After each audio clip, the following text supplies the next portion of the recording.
Voice of Indiana County, it's WCCS 101.1 FM, AM 1160, and WCCSradio.com. Indiana County Commissioners Robin Gorman and Mike Keith with us here this morning. Shireen Hess could not join us, and so we'll talk with 2 out of the 3 today. Our conversation brought to you by Marcus & Mack, voted best personal injury law firm in the Best of Indiana County contest. Marcus & Mack, a law firm representing injured people. When you have a heat wave such as this, and you have so many buildings and so many different concerns that a county government might have, it's probably good to know that you don't have to go handle each one of those concerns when this compressor breaks down or that one springs a leak or whatever it is. With all of those buildings, you need good folks to make sure that things keep up and running, don't you? Actually, we do, and it was actually ironic you should say that because last night I was at a meeting at the emergency management when I get this text message on my phone. We got a problem at the courthouse, and here it was. Had to do with a water leak, and right above Commissioner Gorman's office, right down through the lights. I can't believe this. So after leaving the meeting last night at 9 o'clock, I come over here and looked at it, and I saw everything's tore up. But again, they're first thing this morning, they're on it. Yeah. Well, the interesting thing about that is if it's after hours, who's around to actually find that leak? Right. Until you come in the next morning. Right. Yeah. So. And thankfully, it had been leaking for some time until it seeped through that we could see, but it was a slow leak and that we could actually find it as quickly before more damage was done. Yeah. You know what I think about with this weather and with air and all of that is out at the prison. Those folks, it's not like they can just go home. They are there, and we have to do everything we can to protect them against the heat. Yeah, and actually, out there, Todd, was it 2 years ago, when that prison was built, now 16, 17 years ago, it was built with the geothermal system, which failed, and we actually had to put in a brand new system out there and replace it. But again, it was one of those things that we constantly have to be on top of things to make sure that things are kept up. Yeah. All right. Here we come toward the end of June, and June brings with it its special challenges. Everybody looks to Harrisburg and says, "Well, how soon is that budget going to come? When are we going to know what Department of Human Services gets, what this department gets, or that department gets? How do you work around all of the different concerns that you have when you don't know what the money's going to be for it?" You guys are dealing with that right now. Yeah, oddly, we just came from a Kiwanis meeting where we had this exact conversation, so we're poised and ready. So, yes, that's what commissioners do. That's what your elected officials do all the time. So we are ready for budget season. We are looking ahead, but we are looking at holding down the fort and keeping things in working condition and trying to grow the rest. So our conversation this morning, although very heavy lifts like every other place has, we can feel really good about Indiana County and what our leaders before us, what we continue to do, boots on the ground, are poised in the way we are to embrace the future. So when you really think about Indiana County, and we've said this before, and I know it's not soon enough, but the power plant location and the asset that it is will be reused. It will have something, and that is coming, but we can't force that, right? We have to let that happen. But if that were to be poised and ready to go back into some kind of business working condition, we have the airport that's on the growth. And why is that important? Because several of our secretaries, our governor has flown in 3 times. We have businesses flying jets in more than ever before. People who live out there will tell you, my God, the airport has changed. There's so much going on out here. That's a good thing. That's growth. We have the hospital, who is an independent regional hospital on the grow and merging with others around our region, building a behavioral health center. And we know it's going to be not just our county is going to benefit that from our region, probably to our state.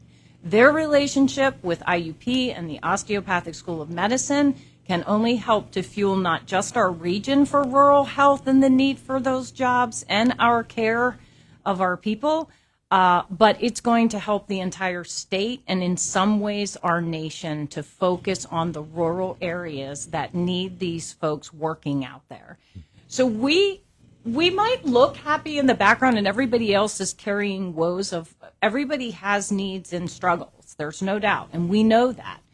But we also know that our future, as compared to places that don't have those assets to work with, could be a lot more bleak than what people understand. Yeah. Mike, when we think about, the word optimism, there are the same challenges for the businesses here in Indiana County, and even more challenges, especially when there's so much tied up into the energy sector. You hear about the waste coal facility down in the sewer generating station area, and how there are folks going after that now. You hear about Shalakta, and is it going to be able to remain viable? Homer City, does it get back up and running and a part of the mix as well? You know about the healthcare challenges, but it's really fascinating to see people tackling those issues as they are here in Indiana County. The Mac Park announcement with IRMC, the mental health facility, teaming, as Robin said, with IUP and the College of Osteopathic Medicine. All of these different things are coming together. I think what I'm trying to get at is there are a lot of people who are doing a lot of hard work right now, and it's tantalizingly close, I think, for a lot of things to break for Indiana County, and there's a reason for that word optimism. Yeah, and I can remember standing here a couple of months ago and speaking on behalf of the Planning and Development Corporation and ICDC. Those are the things that I said before are happening behind the doors right now that are starting what I call seeds. And those are the things that actually the planning and everything that started to create is what starts to flourish. And those are the things we're starting to see come out of the pot right now. For instance, and again, speaking on the airport, a couple of weeks ago, I was taking a trip over to the jail to do business over there.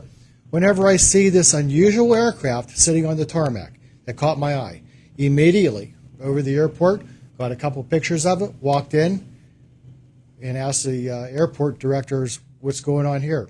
Again, these people are coming in, and whenever they came in, the announcement was, the gentleman is here to do business, and that's all we knew.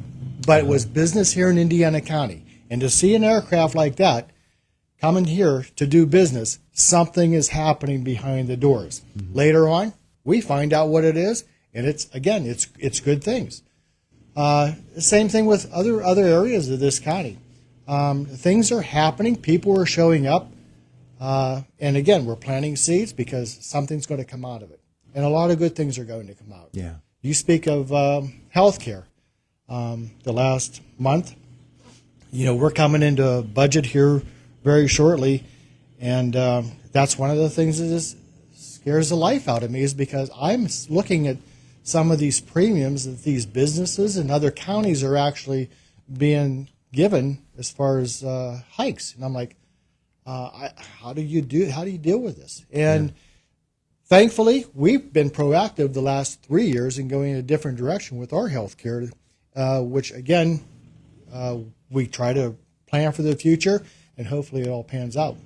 Yeah, well, that's the fascinating aspect of it is fitting everything together to come up with, here's the puzzle complete. And the puzzle's never complete because it's a changing world. And as the different challenges come at you, you have to have people, number one, who are going to be able to address it for you and do so wisely. But then there are decisions to be made. That's what commissioners do. And so we look forward to what's coming and see the promise that is there and hope that it does come to fruition. A couple of things that folks always want to know about. They always want to know about broadband and where we stand and whose door is going to get opened next, I guess is a way to put it. Yeah. So the two contracts that was awarded was to REA in the Sticks, a subsidiary of them, and the other a Salzgiver. Both companies, recently I spoke to both operations. Material is in on one. Material was almost completely come in on the other one, but both construction jobs are happening. We are actually getting emails with pictures of the trucks actually hanging the fiber on the line. So construction is happening with these projects. And again, we continue with our Pennsylvania broadband moving forward. Again, from our planning office, reaching out, getting more funding and everything to continue that. Again, it's first and foremost on our front, and we're going to continue it till we get this whole county under some fiber and get broadband to homes. Yeah, and that's really exciting news, because that's what fuels, that sort of infrastructure work. That's what fuels the business and industry that we're speaking of, and attracts them to this area. You need that kind of incentive for them to come here, to know that when they get here, they're going to have the wherewithal to actually do business. You got it.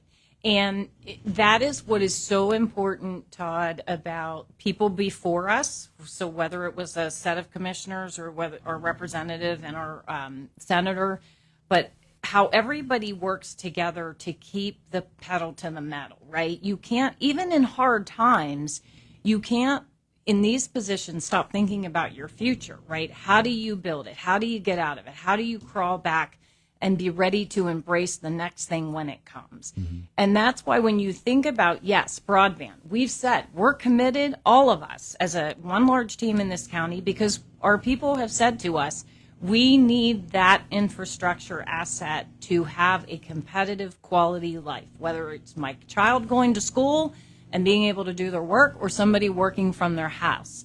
So we need that infrastructure component along with all the rest. And that's why this morning, think about a county who doesn't have these amazing assets. Think about, we have a major university on the grow. We have an independent regional hospital. We have a airport. We have the dollars being put to broadband and so many other things. But what if we didn't?